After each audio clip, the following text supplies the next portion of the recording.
Hey YouTube, this is Sever7, and today we are taking a look at the Land Knives 910 with the ultimate goal of seeing if it's worth adding to your collection or your daily carry.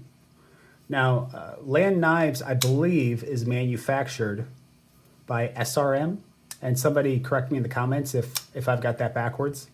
SRM is a brand that's kind of up and coming. They've improved their quality, going from just like a kind of like an Amazon brand to an actual brand people are paying attention to.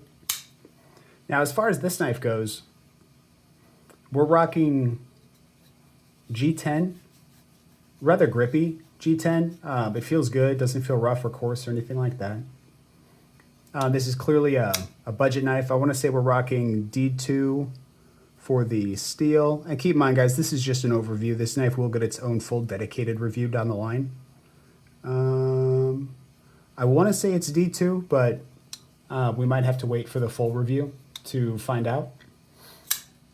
And then as far as the hardware goes, we've got what I believe are T6s. Yeah, we have T6s all over, and then we have a T8 for the pivot screw. We have a medium carry steel stamped pocket clip. We don't really have any decoration or fanfare except the lanyard hole has blue anodization on it, giving it just a tiny, just the tiniest amount of, you know, hey, we tried, right? Which is fine. This knife came in at like 23 bucks. You know what I'm saying? So like at that point, every dollar has to count. You know what I'm saying? You can even look at the box, like cardboard, which I'm cool with, because that means everything other than the 10 cents it took to make this box went into the knife. So more power to them. Now, as far as the blade goes, we have a very classic drop point style blade. We have a belt satin finish with a flat grind. We do have jimping, and I'm happy to say that is functional jimping. That's not just for indexing or decoration. I got a Band-Aid on, but let me. Oh yeah. So super functional jimping, feels good. As far as the overall feel in hand,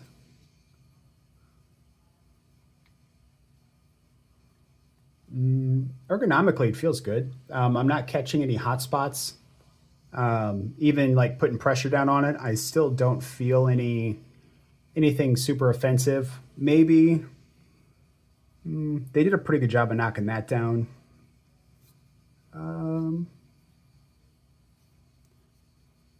Yeah, I really can't come up with. I mean, like if you grip it weird and then squeeze it really hard, then yeah, it's gonna hurt. But just everyday use, as far as hotspots go, no, that doesn't appear to anybody, or there doesn't appear to be any. Now, as far as the weight of the knife goes, this feels like 3.2 ounces to me. Oh, holy. All right, well, clearly I'm bad at that. And I have once again lost my ruler. So let's do a couple of size comparisons. We're gonna do it up against the premium Devo Pony Stout. Much larger than that. Let's do it up against Vosti Parallel. Much larger than that. Let's try the Real Steel Sylph. Yeah, much larger than that. So fair to say that this is a pretty big knife. I'd say we're probably rocking right around the 8-inch area, 3-inch blade, maybe slightly longer. It doesn't feel heavy. I mean, it feels hefty, right? It's got good weight to it. You can have confidence in it, but it doesn't feel heavy, right? I don't feel burdened by it.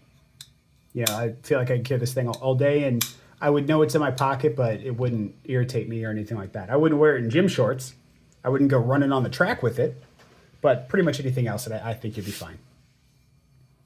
As far as the aesthetics go, I mean, I think it's handsome. It looks, I mean, if not a clone, not a copy, but it does kind of have that same neutral Sebenza-ish outline, right? It's got the thumb stud. This one has two thumb studs, but it's got a thumb stud, very classic handle design, classic drop point.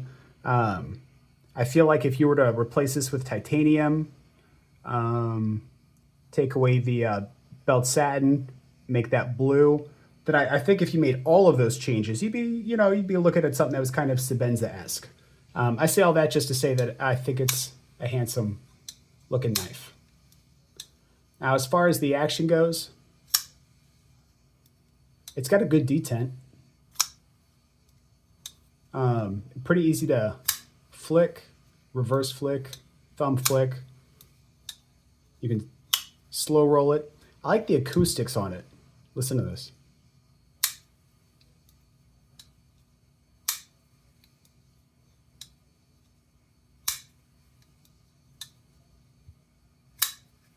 That sounds good.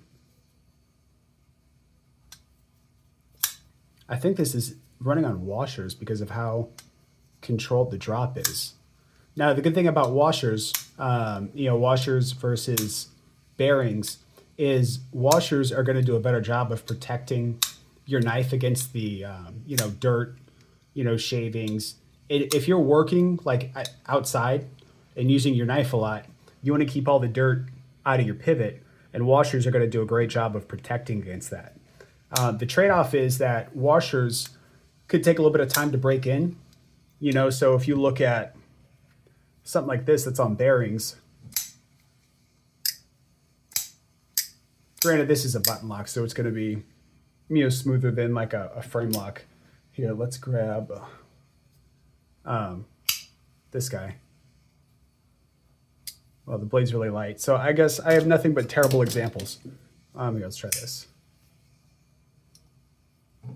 Okay, see? So it's kind of a free fall and then a one shake shut. This is on bearings. With this one, it's a free fall, but then you kind of have to coax it down, right? And then on some knives with washers, you have to two-hand open them to break them in. But like I said, this guy's going to get a full review. That's really all we have going on for it today. Drop down in the comments and let me know. Just off initial impressions, is this something that you would add to your collection or your EDC rotation? Or is this something that, for the 23 bucks, is this something that you wouldn't even consider? I'm really curious to know what, how people feel about some of these more budget-oriented knives. And I'm going to leave my not Discord. I don't have a Discord. I'm going to leave my Instagram link down in the bottom. I think I'm at like 77 followers, making a big push to 100. We are going to have a 500 sub giveaway. I plan on giving away like 6 or 7 knives. So I'm pretty excited for that. It'll be our first live stream together, although I am debating on doing a birthday live stream on Valentine's Day, just because I know that, sometimes people are lonely, especially if they don't have anybody to do anything with. And I think it'd be cool to have a bunch of people just chilling in the live stream talking knife stuff, right? So if you stuck around this long, let me know your thoughts on that too. Would you want a Valentine's Day live stream? Otherwise, if you like the video, please hit the like button. Please subscribe if you want more content. And that's all we have for today. So have an amazing rest of your day, and thanks for watching. Bye.